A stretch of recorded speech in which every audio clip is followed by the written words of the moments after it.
अस्सलाम वालेकुम। पिछली वीडियो में जो हमने बात की थी वो थी अकाउंटिंग के डेफिनेशन के हवाले से, और आज जो हम बात करने जा रहे हैं वो हेड्स ऑफ अकाउंटिंग के हवाले से। हेड्स ऑफ अकाउंटिंग से मुराद ये है कि अकाउंटिंग जिन पर बेस करती है, यानी ये अकाउंटिंग के पिलर्स हैं। तो पहला पिलर देख लेते हैं, यानी पहला हेड देख लेते हैं जिसका नाम है assets. Assets are economic resources for any business. Assets जो है इकोनॉमिक रिसोर्सेज हैं किसी भी बिजनेस के लिए, यानी पैसा कमाने का ज़रिया है किसी भी बिज़नेस के लिए। Assets helps owner to run his business. Assets मदद करते हैं ओनर की, उसको बिजनेस उसके बिजनेस को रन करने के लिए। कैसे? अगर मैं कैश की मिसाल लूँ, कैश हमारा करंट एसिड होता है, तो हम कैश के ज़रिए कोई चीज़ ख़रीदते हैं। यानी अगर हम मर्चेंडाइज इन्वेंट्री ख़रीदें, यानी वो माल जो हम बेचने के मकसद से ख़रीदें, तो हम कैश के ज़रिए से उसे ख़रीद सकते हैं। और फिर जो मर्चेंडाइज इन्वेंट्री हमारी आ गई वो भी हमारा करंट एसिड हो गया, उसको बेच के हम जो है अपनी रेवेन्यू जनरेट करेंगे जिसके अंदर प्रॉफिट होगा। ठीक है, तो दोनों ही हमारे एसिड हो गए। तो इस तरीके से एसिड क्लियर हो जाता है कि हाँ भाई, ये जो है हमारी मदद करते हैं बिज़नेस को रन करने के लिए। And these are convertible into cash, और ये जो है कन्वर्टेबल होते हैं कैश के अंदर। ठीक है, टाइप्स ऑफ एसिड्स में आते हैं। तो टाइप्स ऑफ एसिड्स में पहली जो हमारे पास टाइप है वो है करंट एसिड्स की। करंट एसिड्स क्या चीज़ है भाई? करंट एसिड्स वो एसिड्स होते हैं जो कि डेफिनेशन पढ़ लेते हैं। These acid survives under the 1 year. ये एसिड सर्वाइव करते हैं साल के अंदर अंदर और साल तक। जैसे मिसाल के तौर पे अगर मैं एक पेन की बात करता हूँ, अगर मैं स्टेशनरी की बात करता हूँ, तो अगर मैं एक पेन रेगुलर यूज़ करूँ तो क्या वो 1 साल तक चलेगा? अगर मैं रेगुलर उसे मतलब नॉर्मली भी यूज़ करूँ तो ऑलमोस्ट वो 15 दिन भी बहुत हैं, वो तकरीबन 9 से 10 दिन में ही ख़त्म हो जाएगी उसकी इंक। तो फिर उसके बाद वो मेरे लिए एक्सपेंस बन जाएगा, तो वो मैंने पूरा यूज़ कर लिया। तो ये जो है क्या कहते हैं, पेन की मिसाल हमारे लिए करंट एसिड है जो कि स्टेशनरी की कैटेगरी में आता है। Various current assets pertain to changes in a year to the year balances. Okay, कुछ एसिड्स ऐसे भी हैं लाइक कैशड बैंक है। अगर कैशड बैंक बिल्कुल हमारा जो है सरवाइव कर सकता है साल से ऊपर, लेकिन यहाँ पर हम देखें तो यहाँ पर लिखा हुआ है various current assets pertain to changes in a year, यानी ताल्लुक़ रखते हैं चेंजेस से साल के अंदर टू देयर बैलेंसेस। यानी बैलेंसेस में जो है चेंजेस आ जाती हैं, इंस्टेंट चेंज आ जाता है। अगर मैं किसी पार्टी को अगर मैं चेक के थ्रू जो है पेमेंट करना चाहूँ, तो जो है उससे क्या होगा कि मेरा जो बैंक का बैलेंस है वो मेरा कम हो जाएगा। या अगर मैं किसी से चेक रिसीव करता हूँ और मैं कहता हूँ कि भाई मतलब जैसे मैं डिपॉज़िट करवाना चाहता हूँ, तो मेरा जो इंस्टेंट चेंज आ जाएगा, फ़ौरन चेंज आ जाएगा मेरे जो है बैंक अकाउंट में, जो मेरे बिज़नेस का बैंक अकाउंट है। ठीक है, तो नीचे कुछ लाइक करंट एसेट्स की जो है टाइप्स लिखी हुई हैं, एग्जांपल्स आप ले लें। तो कैश बैलेंस जो हमारा जो तिजोरी में हमारे पैसा है, क्या उसके बिज़नेस की। कैशड बैंक जो बैंक में पैसा है। अकाउंट रिसीवेबल और डेप्टर, ये एक तरीके का एसिड इस तरीके से होता है। अगर आपने किसी को माल उधार पर बेचा है, अगर आपने किसी को माल उधार पर बेचा है और आपको उससे पैसा बाद में जो है कलेक्ट करना है, तो आपके लिए एक ये उम्मीद है, यानी आपके लिए एक उम्मीद है और आपके लिए एक बेनिफिट है कि बाद में हमें इस पार्टी से या इस बंदे से मुझे पैसा मिलना है। तो अगर आप भूल गए, मिसाल के तौर पर अगर आप भूल गए कि मुझे उससे पैसा लेना था, और वो अचानक से आके आपको 10,000 20,000 जितने का भी उसने सामान आपसे उधार पे ख़रीदा था, अगर वो आपको अचानक से आके आपको रकम देगा तो आप तो खुश हो जाएंगे। तो ये एक तरीके का बेनिफिट होता है। तो इसको आप अकाउंट रिसीवेबल के नाम से भी जो है ले सकते हैं और डेप्टर के नाम से भी ले सकते हैं। चौथा है मर्चेंडाइज इन्वेंट्री। मर्चेंडाइज इन्वेंट्री वही होता है जो माल आप बेचने के मकसद से ख़रीदते हैं, यानी जो रिटेल में बिज़नेस चलता है। मार्केटेबल सिक्योरिटीज़, मार्केटेबल सिक्योरिटीज़ हमारे लाइक वो लाइक शेयर्स, बॉन्ड्स, आप इन ये मार्केटेबल सिक्योरिटीज़ में आ जाते हैं हमारे। अगला जो जिक्र है हमारे पास वो है फिक्स्ड एसेट्स का। फिक्स्ड एसेट्स कौन से एसेट्स होते हैं? यानी ये एसेट्स की दूसरी टाइप है, इनको हम नॉन करंट एसेट्स भी कहते हैं। तो फिक्स्ड एसेट्स हमारे वो एसेट्स होते हैं जो साल के साल साल के अंदर तो कर ही सकते हैं, साल के बाद भी ये सर्वाइव कर सकते हैं। तो लिखा हुआ है these assets can survive also after the 1 year, यानी ये साल के बाद भी सर्वाइव कर सकते हैं। Depreciation charges on them, depreciation एक तरीके का एक्सपेंस होता है। सिर्फ अभी आप ये बस डेप्रिसिएशन का नाम जान लें, बाद में इंशाल्लाह इसके बारे में डिटेल में बात करेंगे। तो डेप्रिसिएशन जो है इन पर चार्ज होता है सिवाय लैंड के, सिवाय ज़मीन के। जो हमारा ज़मीन जो हमारा फिक्स एसेट है इस पे जो है डेप्रिसिएशन चार्ज नहीं होता। तो फिक्स एसेट्स की कुछ एग्जांपल्स हैं, ये आपको एग्जांपल से ही समझ आ जाएगा कि हाँ ये चीज़ें ऐसी हैं जो साल के बाद भी सरवाइव कर सकती हैं।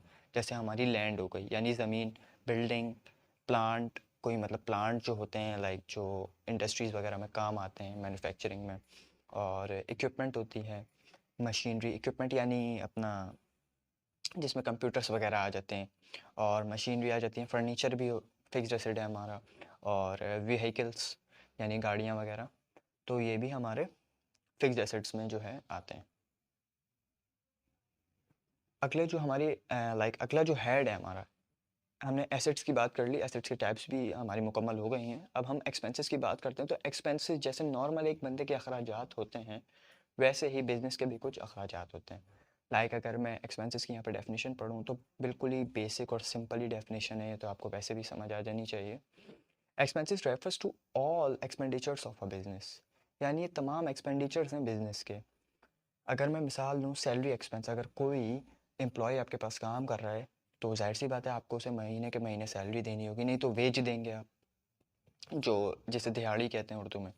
सैलरी एक्सपेंस देंगे महीने के महीने जो उसकी सैलरी होगी। ठीक है, रेंट एक्सपेंस होता है, अगर आपकी जगह जो है मतलब किराए की है तो आप उसका किराया देंगे। इंटरेस्ट एक्सपेंस, अगर आपने किसी से लोन लिया हुआ है या बैंक से लोन लिया हुआ है, हम बैंक की बात कर लेते हैं। अगर हमने बैंक से लोन लिया हुआ है तो बैंक हमसे इंटरेस्ट चार्ज करता है, तो वो भी हमारा बिला वजह का एक्सपेंस होता है, जिसे सूद भी कहते हैं। तो इंटरेस्ट एक्सपेंस भी हमारा एक्सपेंस होता है, इनकम टैक्स एक्सपेंस होता है। तो ये सब हमारे एक्सपेंसेस की कैटेगरी में आ जाते हैं। यानी ये दूसरा हेड था हमारा जो क्लियर हो गया। अब जो नीचे बात है वो है लायबिलिटीज़ की। लायबिलिटीज़ हमारी ये तीसरा हेड है, और इसको हम जानते हैं, if a company borrows any monetary value so company must have to pay back, this process is called liability. अगर कंपनी कोई चीज़ उधार पर लेती है, सॉरी कोई मॉनेटरी वैल्यू उधार पर लेती है, अगर हम कोई सर्विस उधार पर लें तो वो सर्विस भी अगर आपके घर में कोई इलेक्ट्रिशियन आता है और वो आपका जो भी स्विच बोर्ड वगैरह जो है चेंज करके जाता है, तो उसके पीछे उसकी जो सर्विस है उसके पीछे भी कोई मॉनेटरी वैल्यू है। ज़ाहिर सी बात है उसने सर्विस दी है तो उसका वो कुछ चार्ज लेता होगा जो कि करेंसी की शक्ल में होगा। तो मॉनेटरी वैल्यू कहते ही उसे हैं जिसके अंदर पैसा छुपा हुआ। ठीक है, तो वो सर्विस उसके बदले में वो पैसा चार्ज करता होगा, तो उसने जो है आपको अगर वो उधार पे सर्विस दी है तो जाहिर सी बात है कि उसके पीछे वो कुछ चार्ज करता है। तो यही हमारी जो है मॉनेटरी वैल्यू होती है। और अगर हम कोई कैश आइटम अगर हम कोई भी दाल चीनी वगैरह ख़रीदते हैं उधार पे, तो जाहिर सी बात है हम कहते हैं यार आज नहीं, हमसे कल ले लेना पैसे। तो जो है उसके पीछे भी मॉनेटरी वैल्यू है। उस जो आपने दाल ली या चावल लिए, तो उसके पीछे भी कोई मॉनेटरी वैल्यू छुपी हुई है, तो वो हमें पे करना है। तो मॉनेटरी वैल्यू अगर हम कोई भी बोरो करते हैं यानी उधार पर लेते हैं, तो हमें ज़रूरी है कि हम उसे दोबारा उसकी जो मॉनेटरी वैल्यू है उसको दें। ठीक है, तो ये प्रोसेस जो है वो लाइबिलिटी कहलाता है। एग्जांपल्स हैं इसके नीचे, देख लेते हैं। Accounts payable, accounts payable normally oral agreement को कहते हैं। अगर आप मिसाल के तौर पे किसी दुकानदार के पास गए जो आपके जानने वाला है, उसने कहा कि भाई मैं आपको जो है, सॉरी आपने कहा कि भाई आप मुझे ये माल दे दें उधार पे, जैसे मिसाल के तौर पे 50-60 रुपए का। आपने कहा कि मुझसे कल पैसे ले लिएगा, तो जाहिर सी बात है इसमें रिटर्न एग्रीमेंट की ज़रूरत नहीं है। 50-60 रुपए कोई इतनी बड़ी रकम नहीं है, तो ओरली एग्रीमेंट हो गया, आप भी जो है राज़ी हो गए, वो भी राज़ी हो गया, ऐसे करके आप लोग की जो है ट्रांजेक्शन परफॉर्म हो गई। ठीक है, तो ये अकाउंट्स पेएबल का नाम है, ओरल एग्रीमेंट होता है ये। लोन जो है हमारा, लोन आप लोग जानते ही हैं, अगर कोई बैंक से लोन लेता है तो वो भी वापस भी जो है उसे करना होता है। Notes payable, notes payable accounts payable में सिर्फ ओरल और रिटर्न का फ़र्क है। नोट्स पेबल रिटर्न एग्रीमेंट होता है।